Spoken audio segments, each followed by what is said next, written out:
Stand by for action. Anything can happen in the next half hour.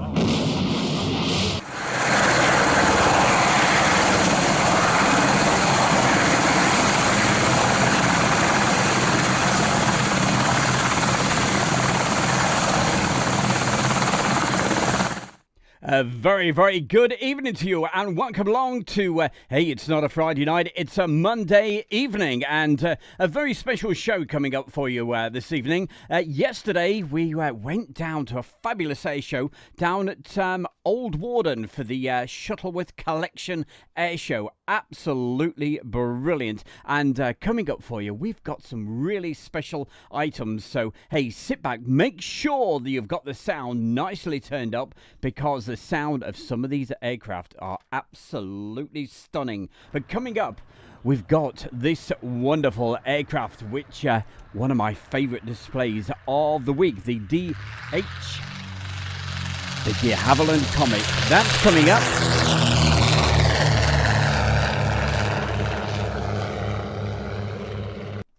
But to start things off, we've got two special people to introduce themselves. Here we go. Hi there, we're the crew of the Sea King rescue aircraft behind us as it's flown. You're watching Airshow World with Stu Bear. All yellow because you saw them on the news at regular intervals.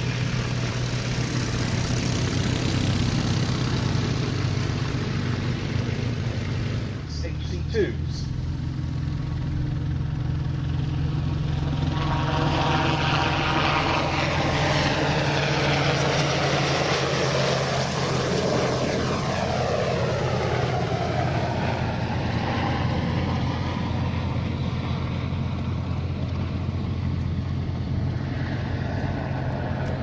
The most impressive things about this is when you're the dunking dummy, when you've been dropped in the sea and you're waiting for this to come and rescue you. Because that aeroplane weighs 7.5 tons, which means in order to stay airborne in the hover, it has to displace 7.5 tons of air vertically downwards.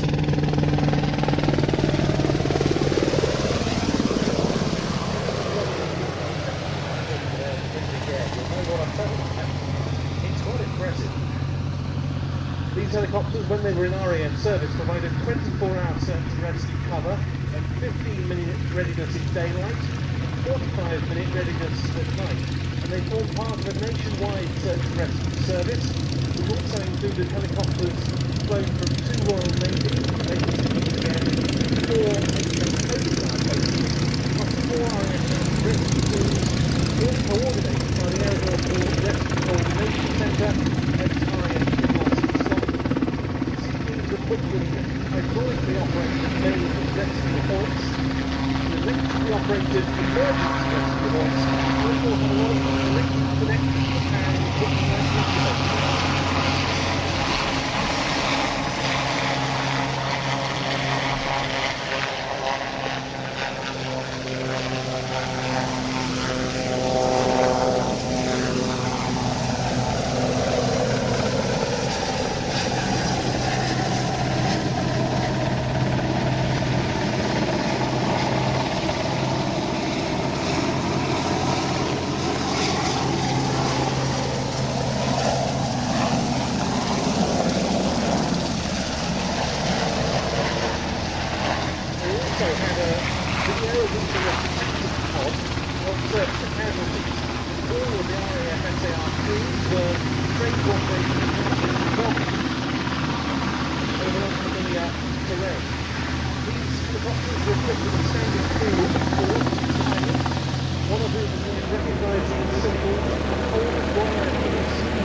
or the Virgin train derailment and bravery. The RAF Search and Rescue Force expected upwards of 1,000 call-outs every year.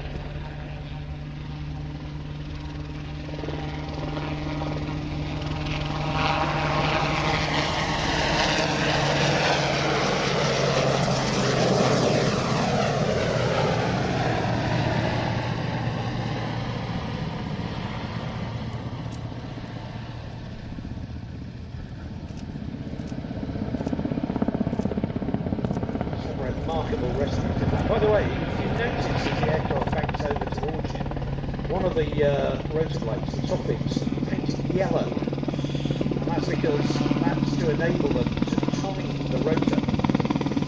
When the maintenance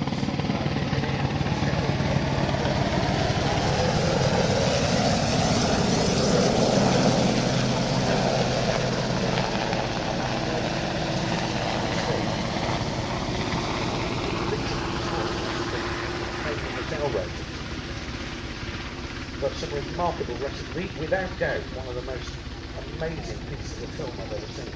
You mentioned the low lights and the infrared TV camera. That was the main difference between the 3 and the 3A. 3A had it, the 3 didn't. It was mounted on a little turret down by the spots. And they had a chap who had been cut off by the time, but he was trapped in the foot of the cliff with the water coming in rapidly under her own back. What they did in the end was the helicopter landed on the ocean, reached the dock, they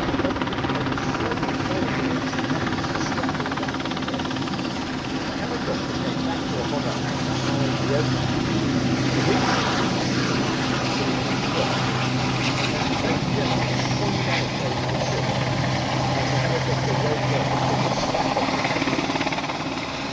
got a guy from under the helicopter.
What a great way to start a show, and notice coming into land, the extra 300. More of that coming up very, very, very soon. But a big thank you very much indeed to Steve and also Jane for introducing that particular item. And that was the pilot and the co-pilot at the beginning of that you saw introducing it. Well, a very, very good evening, everybody. Hope you're feeling fit and fine. You've had a good weekend. As you can see, we had a fantastic weekend down there at Old Warden with the Shuttleworth Collection Air Show. And it was really something special. But anyway, hey, let's have a quick chat. Who's in the chat room this evening? We've got Keezy, we've got Gary Inge, we also have Oliver, SHGP, that's our very good Steve. How are you doing, Steve? Ina B, Liam Aviation, who also we've got Shane Smith and Nick Can, Gary Inge, keep on going through the list, Mr. Bear. We also have Shane Smith, also Gary Inge. And yeah, there's Marjolaine. How the devil are you? Nice to see you. And so many folks in the chat room this evening. It's good to see you. And hey, it's a Monday night. It's not a Friday. It's a Monday, 7 o'clock. And also say hi to Maurice Moon, Clive Jones, and who else have we got? We've got Phoebe Stern, James Fennelly, Michaela, and Gary Inge. The list goes on and on and on. I'll keep mentioning a few people as we go along. The next item coming up for you. This is especially for our very good Julie. Now, she likes her old cars.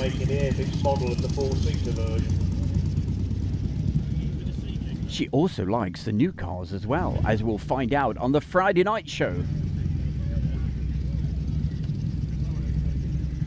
The great thing about the Shuttleworth collection, they tell me that most of the vehicles and the aircraft, they work or airworthy, and they literally just dragged them out. And boy, oh boy, have we got some great special aircraft coming up for you. Time round, what I'm going to try to do is concentrate on the motorcycles. We only have a few out today.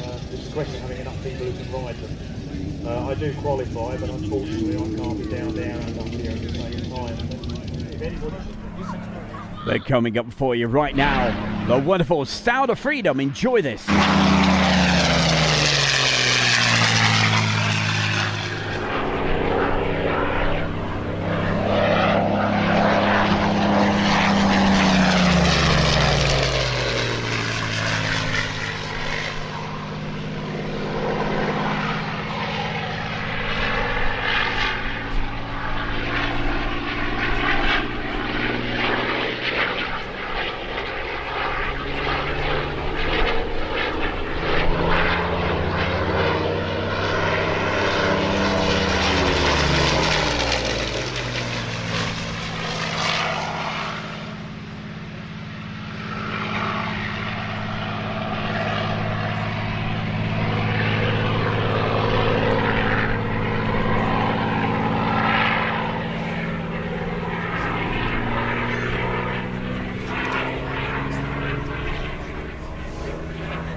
noise you won't be able to hear over the PA. You can't see it. It's that of the Harvard Core Wacky Wabbit from T6 Aviation. That's it. They are going to be having pleasure flowing for us. Reports from Duxford. Hi, it's Stu Bear from Airshow World, and I'm very proud to announce our sponsor, the Kent and Sussex Tea and Coffee Company. And for viewers of Airshow World, you can get 15% off from the world's best tea and coffee company. Plus, you'll be helping Airshow World grow. Just use the code Airshow. That's the Kent and Sussex Tea and Coffee Company. Hi, thank you very much there, Mr. Bear. Hey, before we move on to the next item, let's have a quick chat, well, a quick word with a few people who we've got here tonight. We've got Keith B. We mentioned Michaela earlier. Julie's with us, Carl Scheel, and also Pia Tor. Good to see everybody all in the chat room. Great to see the regular names in here. And if you're just watching this now and you've thought, hey, how do I take part in the chat room? It's quite easy, really. All you have to do is just simply subscribe to Airshow World. It's absolutely free. It's free to put the messages in the chat room. And, hey, it'd be great to have your company and take part in the chat room. Even if you just want to say hi. And if I see the message, I'll certainly give it a mention to everybody out there. Well, hey, as always, great to see you. This Friday, we were hoping to go to this balloon festival, but it looks like, hey, unfortunately, the dreaded C word has come up again, so it looks like it's not going to be on, which is a great shame. But hey, we've still got lots of other things that are lined up for the next few weeks, so keep on watching Airshow World. And I tell you what, we've got another special item coming up for you right now. Don't forget, keep the sound nice and loud, because the sound of these aircraft you're going to absolutely love. Very special feature coming up for you right now, and also going to be introduced as well. So let's see who we've got coming up for you. Good afternoon, everybody. My name's Mike Williams. I'm one part of the extra Little and Large duo team, and I actually pilot the 40% extra. You are watching Airshow World with Stu Bear. Thank you very much there, Mike. That's Mike Williams. Scale model. And flying the large aircraft, the full-size Extra 300. That's Chris Burkett. Mike Williams. Watch this closely. It's amazing.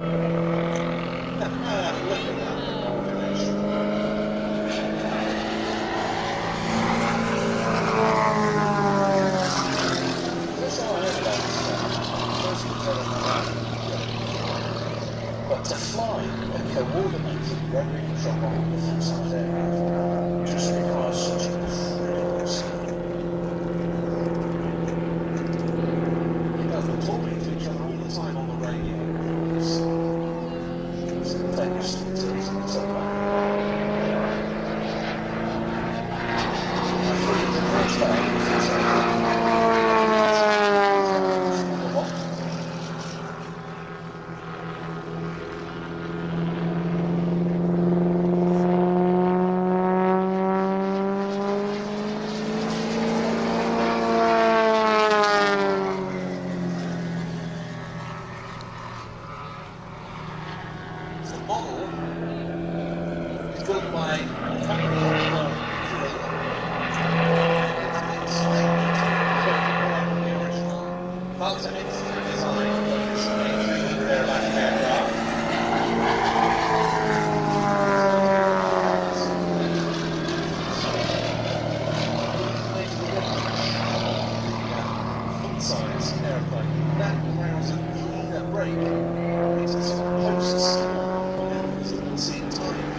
Close to about £150,000. Still less than 10% of the cost. 41% scale model of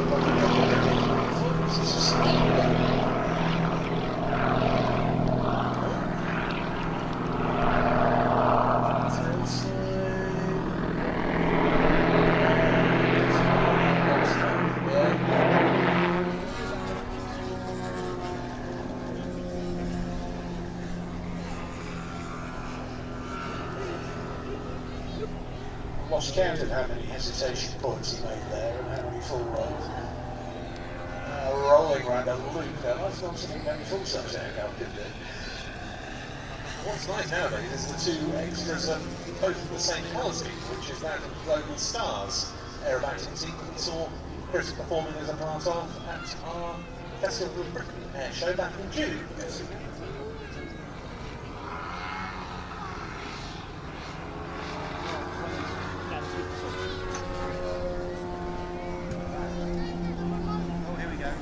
Rolling down the diving 40.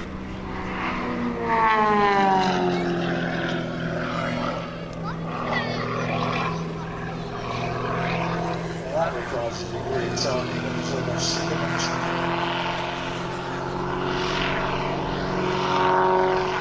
Still on the way down.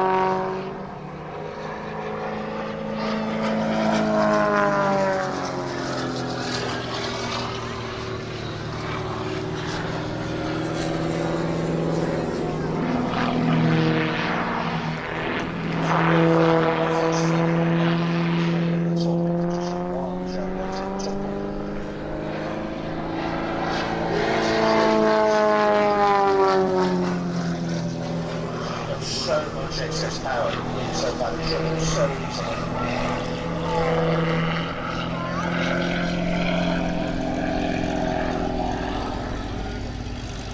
Interestingly, for such a wildly manoeuvrable aeroplane, it's not an aeroplane that you get into, it's an aeroplane you put on. The controls are so light and so well harmonised, you don't really think about what you're doing. It's separate to swimming, you know, you're doing your hands and feet to roll onto the back. You can strive to be looking at it.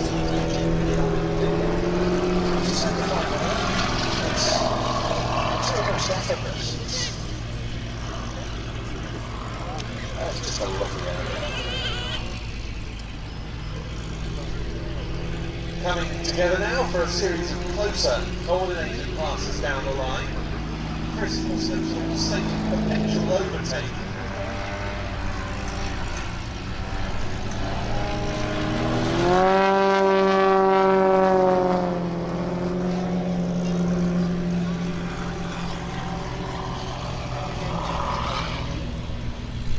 Just astounding.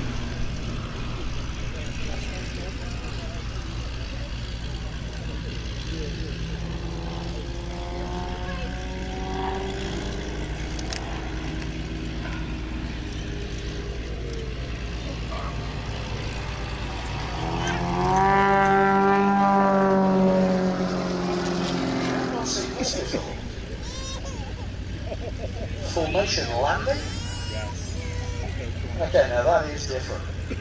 Well, a big thank you to Mike at the beginning of that for the introduction. Williams in there too. So that was Chris Burkett in the Extra 300 and in the model, flying that from the ground.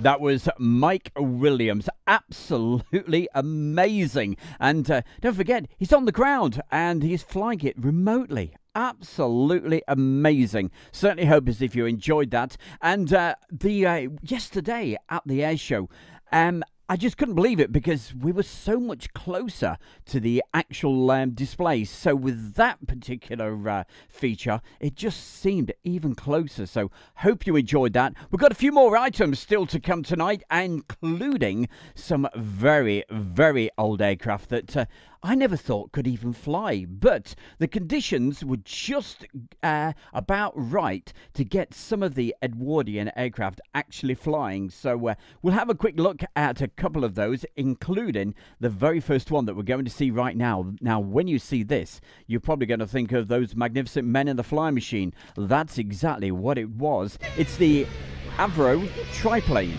Have a look at this. It's amazing.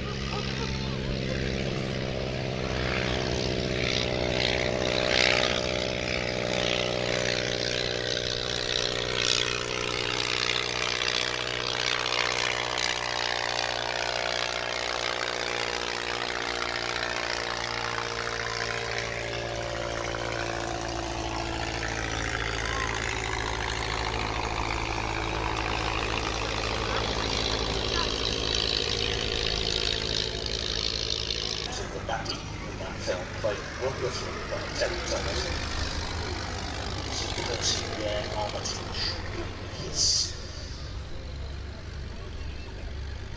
Ended up stuck on top of a tree with its wings torn off in a tunnel, if you remember. AV Row has been experimenting with triplane. This is back down the road, 1907, I think, Thursday.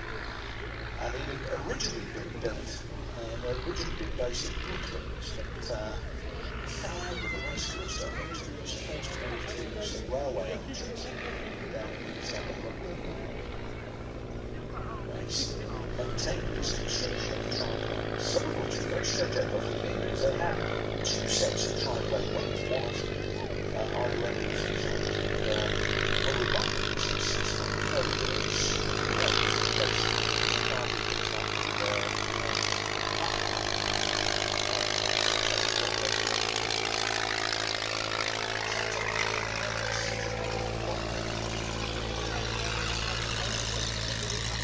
would you believe AV Row himself sitting astride the fuselage just behind the cockpit? And that's how you instructed in those days on a single-seat aeroplane. You sat in the aeroplane and the instructor sat on you.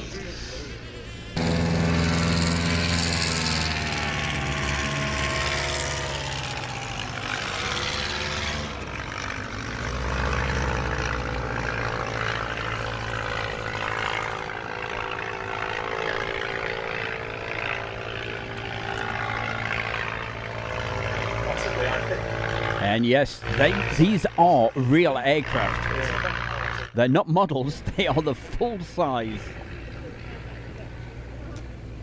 And as I said, if the conditions allow, they literally drag them out of the museum and they fly. Avro triplanes still airborne, of course. Do you know where Avro got the money from to build this first aeroplane? There was a model aircraft competition sponsored by the Daily Mail that held at the Great part of the Great Exhibition. And the first prize for that was 150 quid.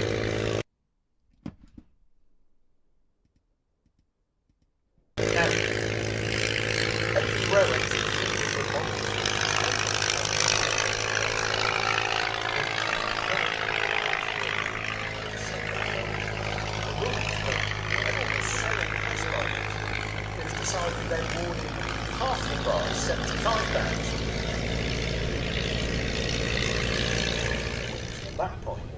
What aircraft is it, Piotr is asking? It's the Avro triplane, and it's from Shuttleworth. Filmed yesterday, so I've been really busy. A very, very long day yesterday. A very busy day. Started at the crack of dawn this morning to be able to bring this feature for you tonight because it was such a brilliant, brilliant day. I thought, hey, we can't wait until Friday for you to see this.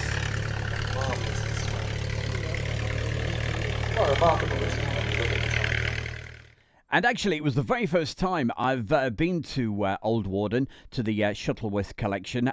People have been saying for a long time, Stu, you gotta go, you must go. So I had the opportunity to attend on Sunday, and it's the first time I've been, as I said, and for definite it will not be the last because it was absolutely brilliant. They have lots of air shows, and in fact there's another one coming up in a couple of weeks. But the great thing about it is because they have so many shows there, the organisation is absolutely brilliant, but it's also open every single day.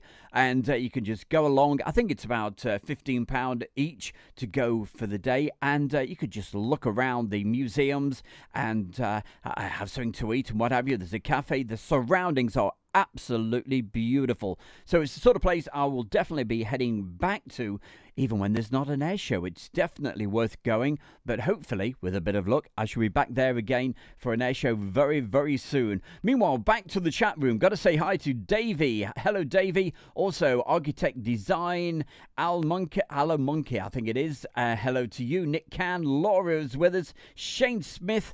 Everybody's in the chat room putting these great messages in. And if you're not in the chat room, hey, you'd like to join, all you got to do is just, hey, subscribe to Airshow World. It's absolutely free, and then you'll be able to take part in the chat room. And I'll certainly say hi to you. But if you're watching this just on your TV with your feet up, enjoying it, thank you so much for joining my good self, Stu Bear, this evening. Coming up later this week, don't forget, we have the Friday night show. That's at 7 o'clock, as always, on a Friday night. And some real special features coming up for you, including some racing cars as well. But we've also got SHGP, Mid-Atlantic, John Bullen, and also got to say hi to my good friend John Robinson for the really kind donation. Thank you so much. Much appreciated. Right, we've got even more aircraft coming up for you right now. And you remember at the beginning of the show, we saw that de Havilland Comet. We've got that coming up. We've got the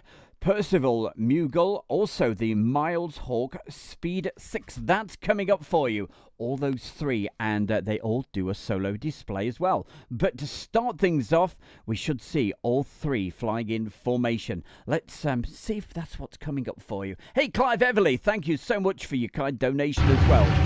Here we go.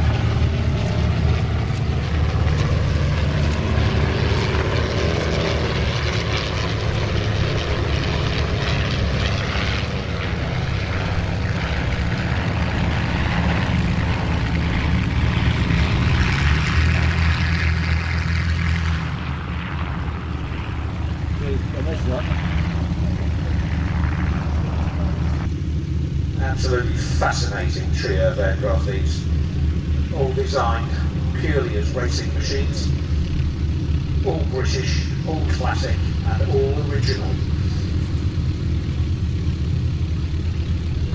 The thing that gets me about the Comet, of course, is the aircraft that won the 1934 McRobertson Prize Race from Plymouth to Melbourne in Australia. It's not a replica, it's the actual one.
Amazing looking at the Mughal cockpit because the pilot literally his nose is in line with the cone.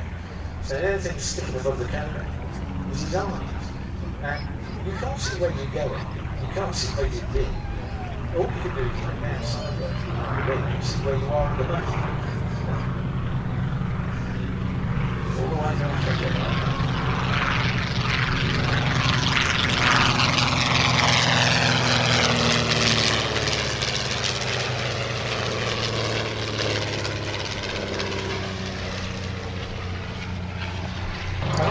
right, you look at drawings.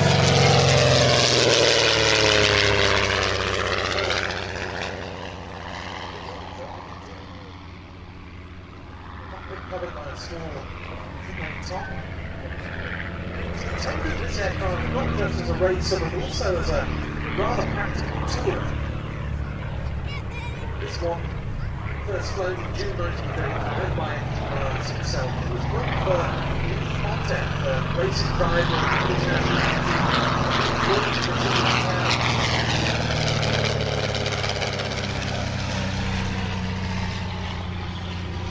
bit on it as the speed settings, but still have the forward cockpit which you could cover over as well. So it's still a GT. So basically what is very successful like Airband. Now, just a comment.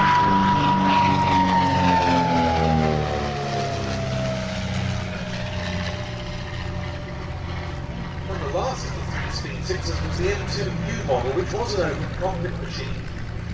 And that was built for Louis Fontaine's sister Ruth, a very accomplished pilot in her own right.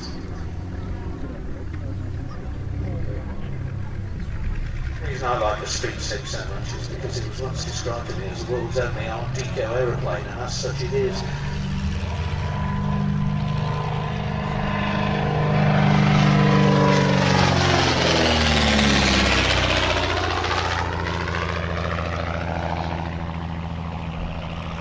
Very successful in post-war air racing, this aircraft as well, albeit latterly much modified. Never won the King's Cup though, despite endless successful performances in it. Doing a record speed that it held for 25 years.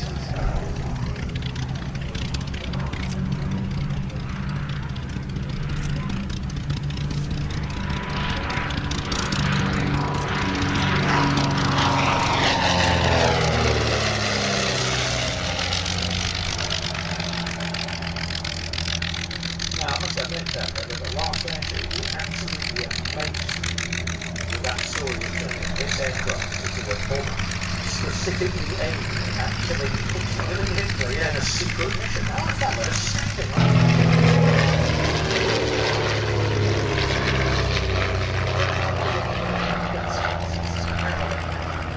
good accomplished. I think there is, I haven't spoken to the Shuttleworth pilot, George Bailey, about this.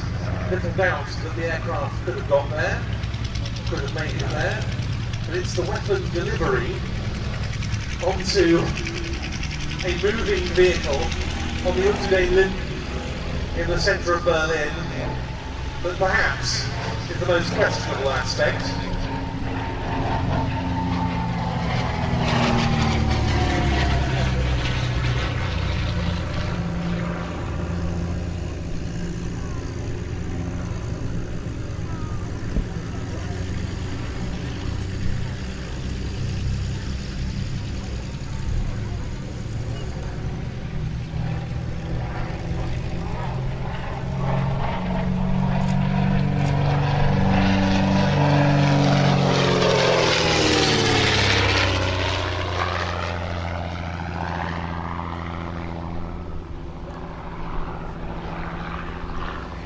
This followed some years earlier the evaluation of the comet by the Royal Air Force, and there is a document with some tentative measurements and specifications on it on a piece of foolscap headed comet bomber, so some consideration had been given to the potential adaptation of the design for that use, but the rather more makeshift employment of this aeroplane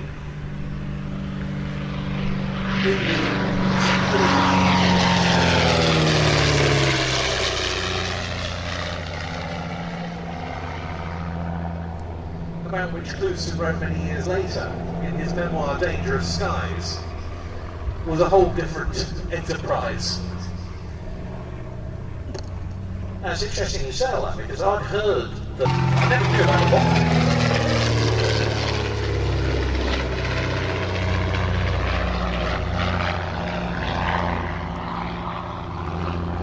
Evaluation by the Aeroplane and Armament Experimental Establishment, then stationed at Martlesham Heath near Ipswich, was cut short by not the last undercarriage collapse the aircraft suffered. That period that saw the aeroplane put into silver, given RAF roundels and an RAF serial, and its appearance as such at one of the pre-war Royal Air Force displays at Hendon.